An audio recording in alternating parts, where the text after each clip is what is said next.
Unit 2, we are focusing upon multi-device web or e-learning development tools. So for our first assignment, technology implementation, multi-device web e-learning development tools, this is very similar, exactly similar, to our prior unit of instructions assignment.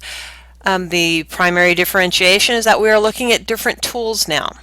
So again, you can use the same learning objectives, the instructional topic and learning objective or objectives that you used in the prior unit, or you can come up with a different instructional topic and different learning objectives. Although the learning objectives support information is not in this unit nor future units, you can always refer back to Unit 1 for the learning objective development support that you may desire or need. So, for the learning objectives, you will clearly articulate the instructional topic and clearly articulate learning objective or objectives.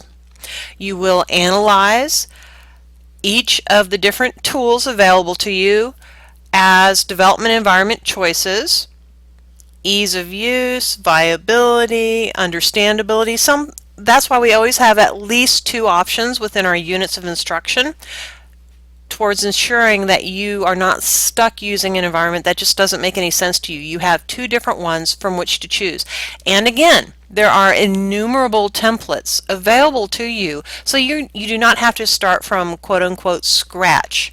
You can use another template and manipulate the information, the audio, video, textual information, graphic information, font style, all of the information that is available within the template. You have the choice to manipulate to reflect your own instructional topic and your own learning objective or objectives. But you may use already created templates if you so choose as a beginning point. So you will analyze the different development environments, choose the one that you find most appropriate to your instructional topic and learning objective, as well as that you feel most comfortable within that development environment. Create your instructional product, and then you will submit your technology implementation assignment, which means you will document and submit to me your instructional topic, a list of learning objectives, no matter if it's 1 or 10, and then submit the product or inform the instructor exactly how to locate/access the technology implementation product. I do not want access to the development environment. I am not going to manipulate your product. I want to be able to view it. That's the information that I want submitted. Instructional topic, learning objective or objectives list, and then submit the product, or inform me exactly how to locate or access the technology implementation product. Then we have the discussion board effort, which we have part 1 and part 3. Again, the team video conference. This is exactly the same structure as we implemented in Unit 1.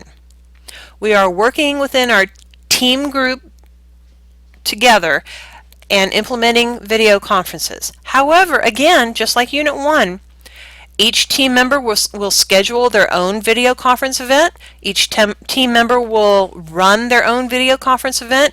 Each team member will record their own video conference event. And I strongly urge each person who is running their own video conference event not only to remember to record, but also to designate someone in your team to act as a backup recorder using a screen capture software. I strongly urge that. Now again, everyone must work in their team groups to figure out scheduling. The time allocation, again, for each team video conference is no longer than 10 minutes in length. And the topic is the individual team video conference is focused upon a professional presentation and discussion of the team member's technology product that was created. Again, all team group members within that team will attend every team group's video conference. So the second expectation is to post the team video conference recording to the discussion board.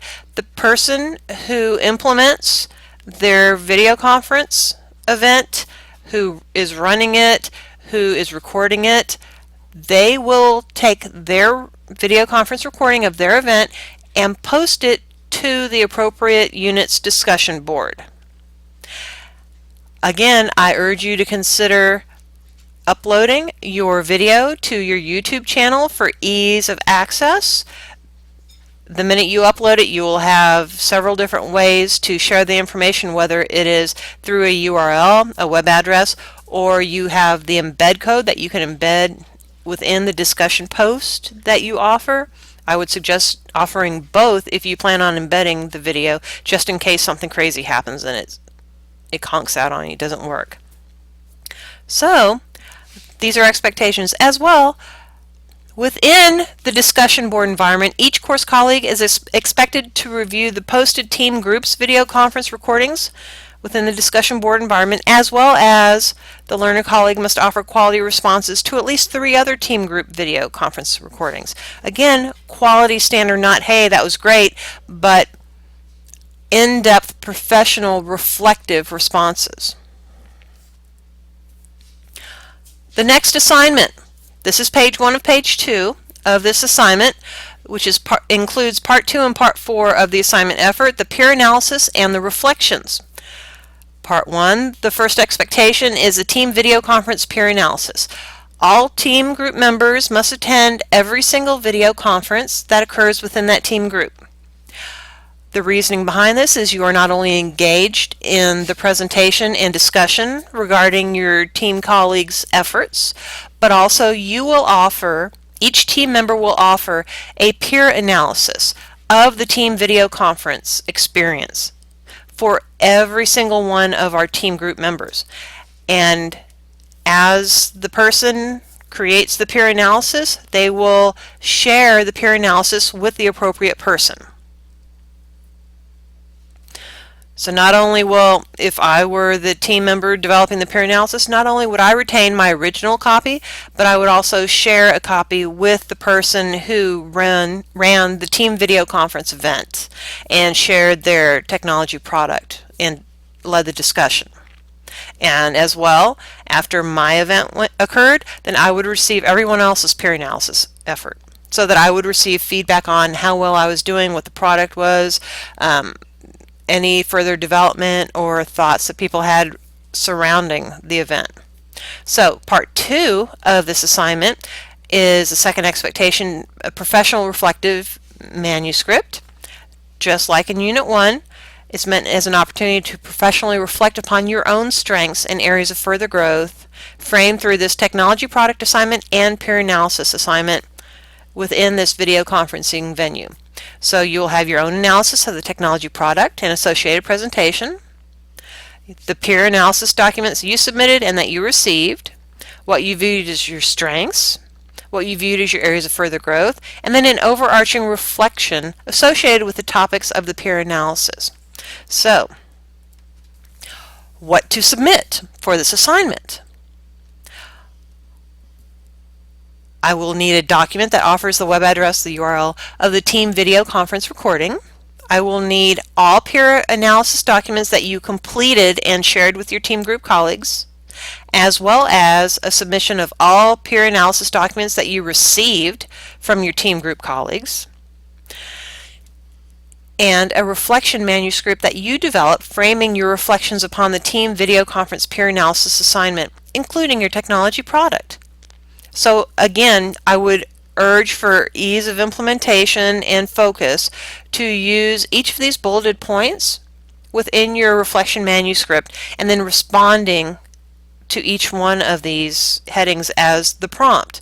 So your own analysis of the technology product and associated presentation, the peer analysis documents that you submitted to the team group members, what are your thoughts about them and how forthright were you, or how sensitive were you to your team group members? Peer analysis documents that you received from your team group members, what were your thoughts, experiences, areas of concern? Perhaps you felt that your team members were too easy on you, and offer an explanation why. These are merely reflections. It's very difficult to evaluate someone's reflections because it's how you are thinking professionally and personally about the event. What I can evaluate on is the depth of information offered, as well as the success that you offer towards addressing each of these bulleted points within your reflective manuscript. So, what you view as your strengths as framed through the peer analysis process, what you viewed as your areas of further growth and further focused attention as framed through the peer analysis process, and overarching reflections associated with the topic of the peer analysis. So there is a significant level of reflection that will be occurring throughout each of these events. And that is everything that we are doing within this unit of instruction.